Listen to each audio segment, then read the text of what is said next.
বাংলাদেশে ভিভোর যে নতুন স্মার্টফোন চলে আসলো, দাম কি জানেন নাকি? কেমন আছেন আপনারা? আরো একটি নতুন টেক নিউজ নাম্বার 427। আজকে আসলে অনেকগুলো দারুণ নিউজ রয়েছে। তো প্রথমে আমরা একটু শাওমিতে যাই। শাওমি CV2 স্মার্টফোনটি লঞ্চ হওয়ার কথা ছিল, আজকে হলো গিয়ে 27 তারিখ এবং ফাইনালি আজকে সেটা চায়নাতে লঞ্চ হয়েছে। স্মার্টফোনটিতে আমরা যেমনটা আগে থেকে জেনে আসছিলাম 7 জেনারেশন 1 প্রসেসর দিয়ে আসবে।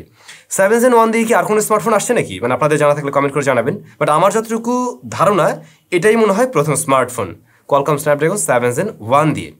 তো ওটা থাকছে। দেন এর যে ক্যামেরা রেয়ারে মেইন শুটার হলো 50 মেগাপিক্সেলের, পরবর্তীতে 20 মেগাপিক্সেল যা আলট্রা ওয়াইডে ছবি নেবে। তো এখানে যে মেইন শুটার এটা সোনি IMX766। ফ্রন্ট ফেসিং ক্যামেরায় দুটি সেন্সর 32+32। তো এখানে একটা মেইন আর একটা আলট্রা ওয়াইড, যেমনটা আমরা ধারণা করছিলাম।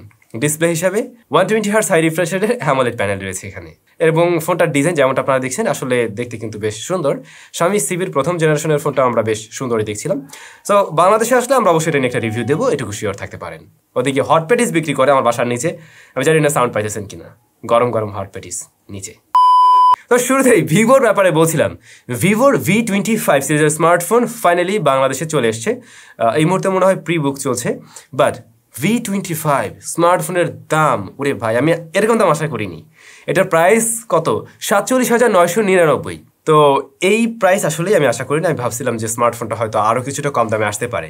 মিডিয়াটেক ডাইমেনসিটি 900 রয়েছে এর মাঝে প্রসেসর হিসাবে, যেটা একটি 5G প্রসেসর। দেন ক্যামেরা সেকশনে 64 মেগাপিক্সেল মেইন, যেটা ওয়াইএস থাকবে এখানে, এটা ভালো বিষয়। পাশাপাশি 8 মেগাপিক্সেল আলট্রা ওয়াইড, 2 মেগাপিক্সেলের আর একটা জন্য কি সেন্সর রয়েছে, এবং ফ্রন্ট ফেসিং ক্যামেরা থাকছে 50 মেগাপিক্সেলের শুটার। ভিভোর ফোন বলে কথা, বড় সড়ো সেন্সর তো ফ্রন্ট ফেসিং ক্যামেরা থাকবেই। আর এর ডিসপ্লে সেকশনে AMOLED panel, 90Hz high refresh rate এবং 4500 mAh এর ব্যাটারি, 44 ওয়াটের চার্জার। এই সব কিছু মিলে প্যাকেজটা দাঁড়িয়েছে 48,000 টাকায়। হ্যাঁ, এই সময় ফোনের দাম বেশি, বাট তাই বলে এত বেশি? যাই হোক, এই সিরিজের আরও একটি ডিভাইস কিন্তু আসছে, V25E। এতে মিডিয়াটেকের প্রসেসর রয়েছে Z99 মেবি। দেন ক্যামেরা 64 মেইন, এখানে ওয়াইএস থাকবে, তবে বাকি দুইটা সেন্সর 2 মেগাপিক্সেল করে। এর চাইতে একটা আলট্রা ওয়াইড দিলেই কাজে দিত।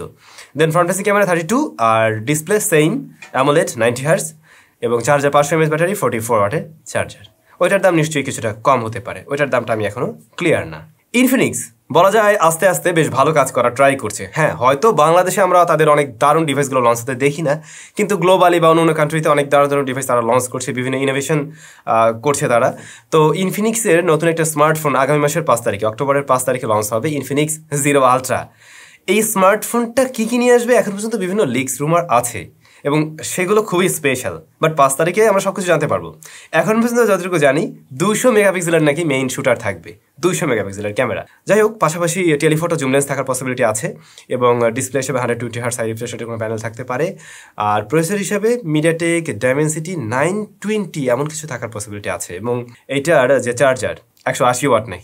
সো আসলে তো দেখাই যাবে। আর এই মুহূর্তে আপনারা কিছু রেন্ডার দেখছেন, হতে পারে মোবাইল ফোনটা মানে লুকসটা এমনটা হবে, বাট যদি তেমন হয় তাহলে কিন্তু খুবই স্পেশাল বলা যায়। আচ্ছা, এর বাইরেও ইনফিনিক্সের আরও একটি ডিভাইস আসছে, যার ক্ষেত্রে আমরা এখন পর্যন্ত জানতে পারছি 64 মেগাপিক্সেলের ক্যামেরা থাকবে, তবে সেখানে ওআইএস থাকবে। আর লুকস যেমনটা দেখছেন, ডিসপ্লেটা কিন্তু কার্ভ। আপনারা নিশ্চয়ই জানেন অ্যাপল আইফোন ইন্ডিয়াতেও কিন্তু ম্যানুফ্যাকচার হয় বা সেখানে অ্যাসেম্বল হয়।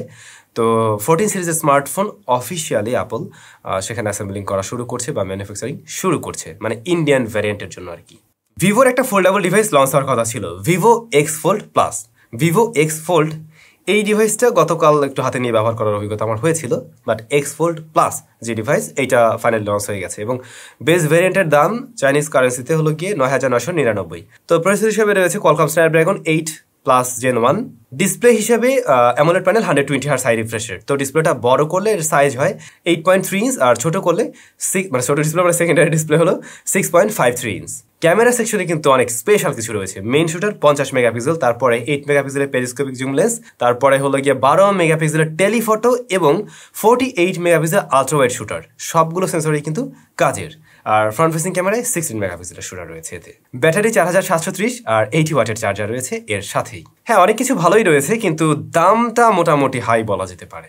কল ড্রপ যেটা আমরা বাঙালিরা প্রায়ই উপভোগ করি, মানে সে যে অপারেটরই হোক না কেন, দেখবেন যে বিভিন্ন জায়গায় কল ড্রপ হয়। আপনি একজনকে কল করলেন, কথা বলার আগেই দেখবেন যে ড্রপ করছে, কল নেই। তো এই কল ড্রপ হলে ক্ষতিটা আমাদেরই হয়, আগেও হতো, এখনও হচ্ছে। বাট আগামী 1 তারিখ থেকে আপনাদের জন্য সুখবর আছে। আগামী 1 তারিখ মানে অক্টোবরের 1 তারিখ থেকে প্রথম কল ড্রপেই গ্রাহক তার ক্ষতিপূরণ পেয়ে যাবে। এর আগে কি হতো, কয়েকটা কল ড্রপের পরে মনে হয় গ্রাহক ক্ষতিপূরণ পেত, বাট এখন আপনি প্রথম কল ড্রপেই ক্ষতিপূরণ পেয়ে যাবেন। রেডমি নোট 11 সিরিজে আরও একটি নতুন সদস্য যোগ হতে যাচ্ছে। যদিও এই স্মার্টফোনে কী কী থাকবে আমরা এখনও জানি না, শুধু এটুকুই বুঝতে পারছি রেয়ারে 2টি ক্যামেরা থাকবে। বাট এর মডেল নাম্বার কি? Redmi note 11R। শাওমির আরও নিউজ থাকছে, আপকামিং সিরিজ 13 সিরিজ। তো এটা 3C সার্টিফিকেট সাইডে লিস্টিং হয়েছে এবং কী কী থাকতে পারে তার ব্যাপারে ছোটোখাটো একটু লিক্স আছে। যেমন 8+ জেনারেশন 2 থাকবে প্রসেসর সেকশনে, আর এইটাতে কিন্তু 120 ওয়াটের চার্জার দিয়ে আসবে। যাই হোক ভাই ব্রাদার, আজকের নিউজ এটুকুই। আমরা কমেন্ট সেকশনে চলে যাব। তো গতকাল আমরা একটা ভিডিও দিয়েছিলাম ওই যে iPhone 14 Pro Max versus Galaxy S22 Ultra। যারা দেখেননি দেখে নিতে পারেন, ডেসক্রিপশনে লিঙ্কটা দেওয়া থাকবে। আর আমি চলে যাই কমেন্ট সেকশনে। লজিক বাংলাদেশ, আপনি আইফোন ইউজ করেন তাই আইফোনকে এগিয়ে রাখেন, তবে স্যামসাংয়ের ক্যামেরাটাই সেরা। আচ্ছা, প্রথমে আপনাকে একটু ক্লিয়ার করে দিই, আমি আইফোন ইউজার। হ্যাঁ ঠিক আছে, আমার কাছে আইফোন থাকে, কিন্তু প্রকৃতপক্ষে আমি কিন্তু স্যামসাং ইউজার। আমাকে এই ফোনের আগে ব্যবহার করতে দেখছেন কোনটা? S21 fan addition.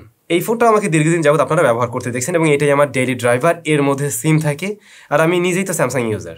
এবং হ্যাঁ, আইফোন আমি ইউজ করি শুধুমাত্র ভিডিও করার জন্য, ওটাতে আমার সিম কার্ডও থাকে না বলা চলে।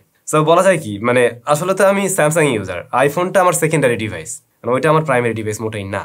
আর যেটা সত্যি, আপনার সামনে রেজাল্ট রয়েছে। আপনি যদি কম্পেয়ার করতে চান S22 Ultraকে, কম্পেয়ার করতে পারেন 13 Pro Max এর সাথে, তাহলে ঠিকঠাক হয়। বাট আমরা করতেছি কি 14 Pro Max এর সাথে। এখন এটা তো খুব স্বাভাবিক, 14 Pro Max এ কিছুটা আগের চাইতে বেটার রেজাল্ট দিতে পারবে, এটা তো খুবই স্বাভাবিক। সো এটা মেনে না নেওয়ার কি আছে। আর হ্যাঁ, কিছু কিছু জায়গায় এগিয়েছিল, স্যামসাং এগিয়েছিল গতকালকে ভিডিওতে কিছু কিছু জায়গায়, সেটা তো আমরা ক্লিয়ার করে দিলামই। আর তাছাড়া আপনার সামনে রেজাল্ট থাকলে আপনি নিজেই তো সেটা বুঝতে পারেন। এসে হিমেল, স্যাম ভাই ইউটিউব চ্যানেল ভেরিফাই কিভাবে করে, এটা একটা ভিডিও দিলে ভালো হতো। আচ্ছা, ভেরিফাই যদি করতে হয় তার আগে আপনাকে 1 লক্ষ সাবস্ক্রাইবার, মানে আপনার চ্যানেলে 1 লাখ সাবস্ক্রাইবার থাকতে হবে, দেন আপনি ভেরিফিকেশনের জন্য অ্যাপ্লাই করতে পারবেন। তো আপনার চ্যানেলটা যদি ওরকম হয়ে থাকে তাহলে কিন্তু আপনি মানে খুব সহজে নিজেই সেটা করতে পারবেন, সেরকম অপশন তখন পেয়ে যাবেন। সানোয়ার হোসেন ভাই, OnePlus S Pro এর সমস্ত ডকুমেন্টের একটা ভিডিও চাই। হ্যাঁ, এটার রিভিউ খুব শীঘ্রই আসছে, কাল পরশু আপনারা পেয়ে যাবেন। তো আমরা মোটামুটি সব কিছু নিয়ে বিষয়টা আলোচনা করবো অবশ্যই। তাহলে খুব বেশি ভালো থাকবেন, দেখা হচ্ছে কিন্তু একদম নতুন ভিডিওতে। টাটা।